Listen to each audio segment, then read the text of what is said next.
Assalamualaikum warahmatullahi wabarakatuh.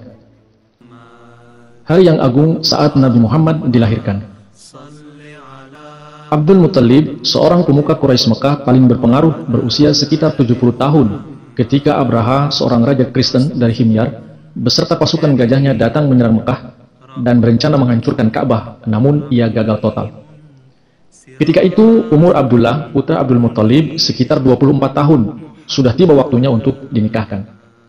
Abdul Muttalib telah menjodohkan Abdullah dengan Aminah, seorang wanita terhormat, putri dari Wahab bin Abdul Manaf, seorang pemimpin suku Zuhra yang disegani dan dihormati.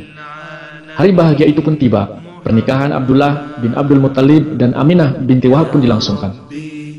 Setelah pernikahan, Abdullah dengan Aminah tinggal selama 3 hari di rumah keluarga Aminah, sesuai dengan adat kebiasaan Arab bila perkawinan dilangsungkan di rumah keluarga pengantin putri.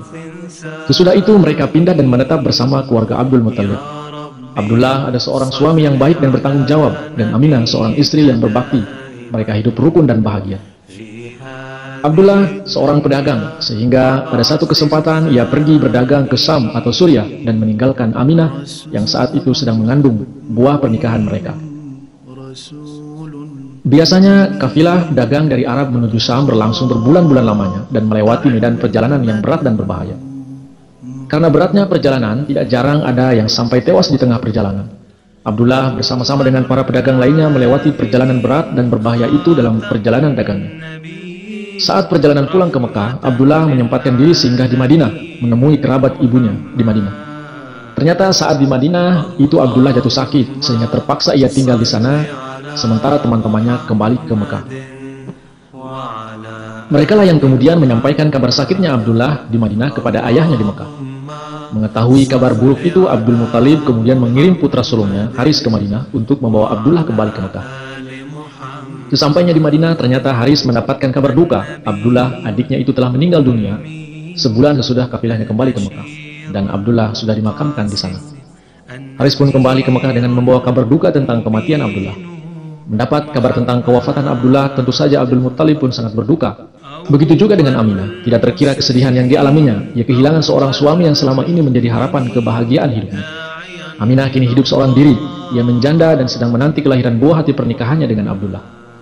Aminah melewati masa-masa kehamilannya seorang diri, namun ia tetap tabah dan tegar. Bagaimanapun akhirnya hari bahagia itu tiba, Aminah berhasil dengan selamat melahirkan seorang bayi laki-laki.